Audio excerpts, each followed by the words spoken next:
नमस्कार साथियों, मैं जनपद वाराणसी से समाज सेवी पार्टी का राष्ट्रीय अध्यक्ष ठाकुर दिलीप सिंह चौरसिया उर्फ सर्वजीत सिंह। साथियों, आप सभी लोग कैसे हैं? आशा करता हूं कि आप सभी लोग अच्छे होंगे। मैं भी अच्छा हूं। साथियों, आज हम कुछ खास मुद्दों पर अपनी बातों को रखेंगे। आप सभी लोग मेरे विचारों को सुने, मेरी बातों को सुने। साथियों, जब से भारत में भारतीय जनता पार्टी नरेंद्र मोदी की सत्ता सरकार आई है साथियों, तब से मैं देख रहा हूँ निरंतर आप किसी भी थाने में जाइए, जिला अधिकारी के यहाँ जाइए, चाहे नगर निगम के नगर किसी भी विभागों के अधिकारियों के यहाँ आप चले जाइए। जब से नरेंद्र मोदी सत्ता में आया है, किसी भी विभागों में सरकारी अधिकारी आपकी सुनवाई बिल्कुल नहीं करेंगे साथियों। ये मैंने परीक्षण कर चुका है साथियों। आप कोई भी दरख्वास्त लेके जाइए किसी अधिकारी के यहाँ, थानों पर, कोर्ट कचहरी, वर्तमान समय में भारत में भ्रष्टाचार इतना चरम पर हो गया है साथियों कि आप सभी लोग कहीं भी अगर चले जाइए, मुसीबत आपके ऊपर, कोई दुख है सुख है, अगर किसी थानों पर जाइए अपनी फरियाद को लेकर या किसी अधिकारी के यहाँ, आपकी सुनवाई बिल्कुल नहीं होगी साथियों। मैं 100% सत्य बोल रहा हूँ, दावे के साथ कह रहा हूँ। जानते हैं साथियों क्यों? कि भारत का प्रधानमंत्री नरेंद्र मोदी सत्ता में बैठा हुआ है, वो सभी की पावर को अपने हाथ में ले लिया है। वो किसी को पावर नहीं दिया है कि वो अपने मन से कोई भी काम नहीं करोगे। वो पहले नरेंद्र मोदी अपने सारे मंत्रियों को लगाया हुआ है। कोई भी कागज़ पत्तर अगर आप लोग या अपनी कोई दरख्वास्त यदि आप किसी अधिकारी के यहाँ लगाते हैं, तो आपकी दरख्वास्त सबसे पहले मंत्री मिनिस्टर चेक करेंगे। उनके मंत्री भारतीय जनता पार्टी के हैं, मोदी के, नरेंद्र मोदी के जो राज्य मंत्री हैं, कैबिनेट मंत्री, ये लोग पहले आपके दरख्वास्त को चेक करेंगे। चाहे आपके यहाँ जिस किसी भी अधिकारी के यहाँ आप कागज़ अपना लगाए रहेंगे, तो उस कागज़ अधिकारी के माध्यम से पहले मंत्री मिनिस्टर उसको चेक करेंगे, देखेंगे, और देखने के बाद नरेंद्र मोदी के यहाँ जाएगा। वो जिस पर हाँ बोलेंगे वो काम की सुनवाई होगी, जिस पर नहीं बोलेंगे उस पर सुनवाई नहीं होगी। तो ज़्यादातर निपटारा नहीं किया जा रहा है, किसी भी जनता के कामों का निपटारा नहीं किया जा रहा है, सबके कामों को पेंडिंग में रख दिया जा रहा है। मैं 100% सच्चाई बोल रहा हूँ साथियों। तो साथियों, नरेंद्र मोदी ने पावर अपने हाथ में ले लिया है, किसी को कोई पावर नहीं दिया है, कोई भी अधिकारी किसी को भी, बल्कि पुलिस वालों को थानों पर चढ़ा बढ़ा दिया है कि पूरी तरह से घूस लो, और किसी भी आदमी का फरियाद अगर आता है उसका फाइनल मत करो, उसे लटकाए रहो। तो ये सब चल रहा है हमारे देश में साथियों। तो भ्रष्टाचार चरम पर है। मैं समय समय पर अपनी बातों को रखता रहता हूँ साथियों, इसलिए कि मेरा संदेश भारत के समस्त 1.25 करोड़ भारतीयों के बीच मेरा संदेश जाए। साथियों, मैं जब से प्रधानमंत्री की रेस में आया हूँ, नरेंद्र मोदी ने मुझे बर्बाद करके रख दिया है साथियों। मेरे पीछे हाथ धो के पड़ा हुआ है। नरेंद्र मोदी सोचता है कि ये बंदा ठाकुर दिलीप सिंह चौरसिया किसी तरह राजनीति से भाग जाए, हट जाए, तो मुझे मौका मिल जाए, मैं भारत के 1.25 करोड़ भारतीयों को मैं तबाह करके रख दूँगा। साथियों, हम जैसे युवा अपनी जान की बाजी लगाकर, बलि चढ़ाकर राजनीति में आते हैं। आप जनता के बीच से निकल कर आता हूँ साथियों, हम लोग आया हूँ और भारतीयों के लिए लड़ रहा हूँ, 1.25 करोड़ भारतीयों की लड़ाई में लड़ रहा हूँ साथियों। अपनी जान जोखिम में डालकर, मुझे अपनी मौत की चिंता नहीं है साथियों, मरना तो है ही। साथियों, मेरी माता, मैं बहुत पहले आत्महत्या करने जा रहा था, अपनी खुदकुशी करने के चक्कर में लगा था, तो मेरी माता ने मुझे रोका, कहा नहीं बेटा, तू शेर का बच्चा है और तू आत्महत्या मत कर मेरे बेटे, इन सरकारों से लड़। तो साथियों, ये हमारे देश के नेता मंत्री जो बैठते हैं, हमारे देश की जनता का शोषण करते हैं, उन्हें कमाने खाने। यदि आप सोचिए कि राजनीति में मत आइए, आप सोचेंगे कि हम परिवार के साथ रह के कमा खा ले, तो ये हमारे देश के राज्य मंत्री, मंत्री मिनिस्टर आपको कमाने खाने भी नहीं देंगे। अपने पुलिस वालों को लगा करके आपकी पिटाई करवाएंगे, आपको रोजी रोटी को बंद करवाएंगे इनके पुलिस वाले, आपको कमाने खाने नहीं दिया जाएगा साथियों। साथियों, सोचिए जब यही हमारे देश की हाल रहेगी तो हमारे देशवासी कैसे कमाएंगे, कैसे खाएंगे? तो मैं आप जनता के बीच से निकल कर आया हूँ, आप लोगों के लिए लड़ता हूँ साथियों, शेर का बच्चा हूँ, शेर की भांति लड़ता हूँ साथियों। आप सभी भारत के लोग मेरा समर्थन करें और मुझे जल्द से जल्द प्रधानमंत्री की सत्ता की कुर्सी पर बैठाने का प्रयास करें। मैं माँ कसम खा के कह रहा हूँ अपने देशवासियों से, अपनी माता जी का कसम खा के कह रहा हूँ, देश का सिस्टम ने सुधार दिया, भारत की जनता को खुशहाल न कर दिया तो मेरे मुंह पे आप थूक दीजिएगा कि मैं क्या कह रहा हूँ। हमारी लड़ाई सरकार से है, प्रशासन से है, क्योंकि ये लोग भ्रष्टाचार चरम पर फैलाए हुए हैं। किसी भी आम नागरिक का कहीं सुनवाई नहीं हो रहा है। साथियों, जब भी आप देशवासियों में से किसी भी व्यक्ति को यदि कभी आत्महत्या करने की आवश्यकता हो तो एक बार मेरे तरफ देख लेना साथियों। मैं भी आत्महत्या करने वाला था, मगर मैं आत्महत्या नहीं किया, मैं लड़ के मरो साथियों। मैं आप लोगों से यही कहना चाहता हूँ, देश के लिए लड़ के मरो। लड़ना मरना तो है ही, हिम्मत बना के शेर की तरह लड़ो, लड़ के मरो, युद्ध करके मरो, कायर की तरह मत मरो। साथियों, मैं एक बात और भी कहना चाहता हूँ कि भारत में कुछ ऐसे भी महामूर्ख लोग हैं। मैं अपनी बातों को वीडियो के माध्यम से रखता हूँ, पता नहीं कुछ ऐसे मूर्ख हैं, वीडियो मेरे देखते हैं कि काट काट के आधा आधा वीडियो देख करके भगा देते हैं। जो मेरी वीडियो पूरा देखेगा उसे कुछ समझ में आएगा कि मैं क्या कह रहा हूँ। कुछ ऐसे ऐसे मूर्ख हैं जिसे मैं पूरी रामायण कथा कहानी बताने के बाद भी पूछते हैं भगवान राम ने सीता जी को अपहरण करके ले गया था। तो ऐसे ऐसे मूर्ख पड़े हुए हैं कि मैं पूरी कथा रामायण बताने के बाद भी वो बाद में पीछे से पूछेंगे, नेताजी सीता को रामचंद्र जी उठा के ले गए थे अपहरण करके, रावण उनका पति था।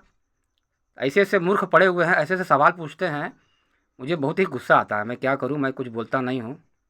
ऐसे ऐसे गधे मूर्ख पड़े हुए हमारे देश में हैं कि पहले किसी की बातों को ध्यानपूर्वक सुनेंगे नहीं, अगला क्या बोल रहा है उसकी बातों पर गौर नहीं करते हैं।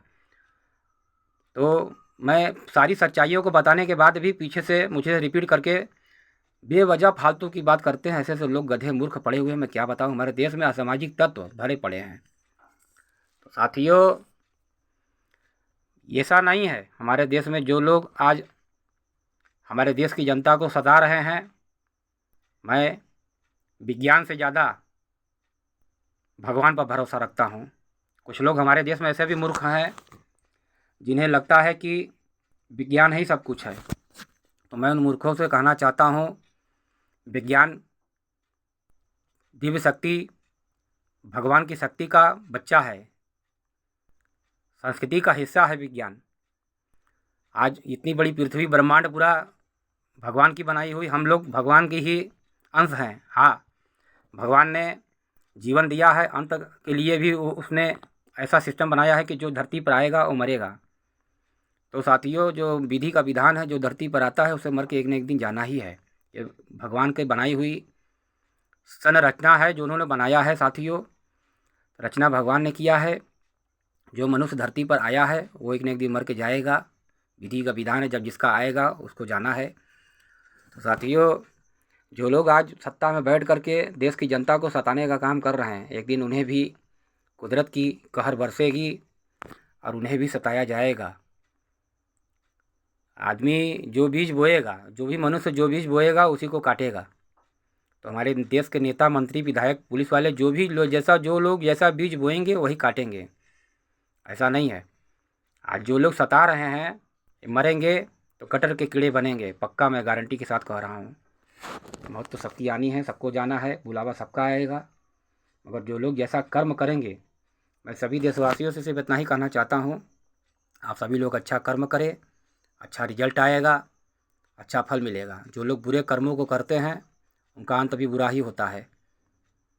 साथियों, भारत के अंदर में ये मत सोचिए कि जो लोग आज गलत काम कर रहे हैं वो बच जाएंगे, वो लोग भी बचेंगे नहीं। इसी धरती पे सबको भोगना होगा। साथियों, मैं बता दे रहा हूँ, ये भारत सरकार, ये जो लोग सरकार चलाते हैं, सत्ता में होते हैं, क्या इनके ऊपर कोई नहीं होता है? सरकारों के ऊपर भी माफिया होते हैं और उनके माफियाओं के ऊपर भी आतंकवादी होते हैं। ये नहीं है कि सरकार ही सबसे ज़्यादा ताकतवर है। सरकार के ऊपर बैठे उनके बाप होते हैं माफिया, माफियाओं के भी बाप होते हैं आतंकवादी जैसे लोग। तो ऐसा नहीं है तुम किसी को सताओगे तुम्हें कोई सताएगा, ऐसा नहीं है। साथियों, मैंने अपने जीवन में किसी का बुरा नहीं सोचा, हमेशा भला सोचा है। साथियों, मेरा मन निर्छल है। मैं भारत के देशवासियों की लड़ाई लड़ता हूँ। मुझे गर्व होता है कि मैं देश के लिए लड़ रहा हूँ। आप सभी जनतावासी, देशवासी मेरा सपोर्ट करें, मुझे प्रधानमंत्री बनाए, मैं सिस्टम को सुधारूंगा। साथियों, आज देखिए ये स्थिति है, हमारे सेना के जवान पाकिस्तान की सीमा के बॉर्डर पर जाते हैं, डेली 50 से ज़्यादा सैनिक मारे जा रहे हैं हमारे सेना के जवान। आप जाइए बॉर्डर पे, देखिए पाकिस्तान सीमा पर प्रतिदिन 40 से 50 सैनिक गोलियों से मारे जा रहे हैं। पाकिस्तान के आतंकवादी घुस के सीमा के अंदर मार रहे हैं। और चाइना, नरेंद्र मोदी आम जनता के ऊपर शेर बनता है, उसका बाप शेर चाइना बैठा हुआ है। चाइना भारत की सीमा में घुस करके अपने झंडे को गाड़ दिया है और कब्जा कर लिया है। ये नरेंद्र मोदी कायर चाइना से नहीं लड़ पाएगा, सिर्फ भारत की जनता को दबाने का काम करता है। तो ऐसे ऐसे कायर हमारे देश में पड़े हुए हैं। जाके लड़ना है तो अपने बाप से लड़ो। तुम्हारा बाप चाइना बैठा हुआ है, तुम्हारे भारत की भूमि में घुस गया है, तुम्हारे बॉर्डर में घुस गया है, अपने झंडे को गाड़ दिया। मैं नरेंद्र मोदी से कहना चाहता हूँ, तुम जाओगे, तुम्हें ज़्यादा दादागिरी दिखाना है तो चाइना से जाके अपनी दादागिरी दिखाओ। ऐसे ऐसे लोग पड़े हैं, मैं क्या बताऊँ साथियों। मेरे देशवासियों, जीवन में धरती पे जो भी आया है सबको जाना है मर के। और मैं देखता हूँ कि कुछ लोग सोचते हैं कि वो बहुत सुखी है, कोई सुखी नहीं है साथियों। धरती पे जो भी आया है सब भोगने के लिए आया हुआ है, सब भोग रहे हैं, सब डरे हुए हैं। भारत का, हिंदुस्तान की आवाम पूरी तरह से डरी हुई है, सब डरते हैं एक दूसरे से। पुलिस वाले पब्लिक से डरते हैं, नेता मंत्री माफियाओं से डरते हैं, माफिया आतंकवादियों से डरते हैं, सब डरे हुए हैं। कोई धरती पे जो भी आया है सब कायर हैं, सब डरपोक हैं। किसी के अंदर इतनी साहस नहीं है कि वो खुल के युद्ध करे। युद्ध करने वाली धरती पे नहीं है, सब डरे हुए कायर जैसे लोग हैं भारत के अंदर। किसी की हिम्मत नहीं है कि खुल कर जाके युद्ध कर ले, चाइना से युद्ध कर ले, कि चाइना को भगा दे। साथियों, देश में भ्रष्टाचार चरम पर है। मैं समय समय पे अपनी बातों को रखता हूँ साथियों। मेरा गला ख़राब है और मैं थोड़ा सा अपनी हाथों से मोबाइल से पकड़ के मैं वीडियो बनाता हूँ। थोड़ा सा मैं घबराया हुआ रहता हूँ साथियों, इसलिए ज़ुबान थोड़ा सा लड़खड़ा जाती है साथियों। वरना मैं, अगर कोई मेरी सामने आके अगर परीक्षा ले, इंटरव्यू ले, मैं बहुत ही, मेरा गला ख़राब है साथियों, मेरी आवाज़, मेरा तबीयत नहीं सही है साथियों। मेरे गले में प्रॉब्लम है, समस्या है 2 सालों से, इसलिए मैं अपनी बातों को सही ढंग से नहीं बोल पाता हूँ। उसके लिए क्षमा चाहता हूँ मेरे साथियों। जो भी कह देता हूँ साथियों, उतना ही मेरे लिए बहुत है। मैं प्रधानमंत्री बनने का मुझे कोई लोभ नहीं है। संघर्ष मेरा जारी रहेगा, बनूँ न बनूँ, मगर किंतु प्रयास मेरा देश की जनतावासियों को, देशवासियों को बचाने के लिए मैं प्रयत्न करता रहूँगा। देशवासियों के लिए, अपने देशवासियों के लिए मर मिटने के लिए मैं तैयार हूँ। भारत की जनता की आवाम के लिए, भारत की आवाम के लिए, मैं अपने देश की जनता के लिए मरने के लिए मैं तैयार हूँ। 24 घंटे मैं मरने के लिए राजनीति में आया हूँ साथियों। यदि इस राजनीति में मेरी मौत हो जाए, मैं अपने आप को सबसे सौभाग्यशाली समझूंगा। साथियों, इस धरती पर जो भी मनुष्य आया है कोई सुखी नहीं है, चाहे वो अमीर हो चाहे वो गरीब हो। समस्या सबकी बड़ी है। आप कितना हो प्राप्त कर लो धन संपत्ति, किंतु जब आपके भाग्य में सुख नहीं है, सुख नहीं मिलेगा। हम लोग साइंस से ज़्यादा भगवान पर भरोसा करते हैं।